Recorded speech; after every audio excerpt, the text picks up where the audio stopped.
Iran Israel യുദ്ധമാണല്ലോ എല്ലായിടത്തും ചർച്ചാ വിഷയം. എല്ലാവരും ഇസ്രയേലിനെ വാഴ്ത്തുപാട്ടുകൾ കൊണ്ട് ഇങ്ങനെ പൊതിയുകയാണ്. ഇസ്രയേൽ ശക്തമായി തിരിച്ചടിച്ചു, ഇറാനിൽ നിന്ന് വരുന്ന മിസൈലുകളെ, റോക്കറ്റുകളൊക്കെ ഇസ്രയേൽ പ്രതിരോധിച്ച രീതി എന്ന് പറയുന്നത് ഹീറോയിസമാണ് എന്നാണ് പലരും പറയുന്നത്.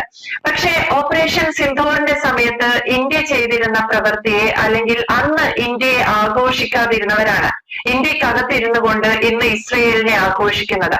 പാകിസ്ഥാന്റെ മിസൈലുകളെ അല്ലെങ്കിൽ പാകിസ്ഥാന്റെ ആക്രമണങ്ങളെ ചെറുത്തു നിന്ന ഇന്ത്യയാണോ, അതോ ഇറാന്റെ ആക്രമണങ്ങളെ ഇന്ന് പ്രതിരോധിക്കുന്ന ഇസ്രയേലാണോ ജയസൂര്യൻ സാർ യഥാർത്ഥ ഹീറോ? യഥാർത്ഥ ഹീറോ തീർച്ചയായിട്ടും ഇന്ത്യയാണ്. ഇത് ലോകത്തെല്ലാവർക്കും അറിയാം, ഭാരതീയർക്കൊഴികെ. ഇന്ത്യക്കുള്ളിൽ നമ്മൾ എന്താണ് നേരിട്ടത് എന്നുള്ളത് വ്യക്തമായി മനസ്സിലാക്കണമെങ്കിൽ ഇസ്രയേലും ഇറാനും തമ്മിലുള്ള ദൂരം മനസ്സിലാക്കണം.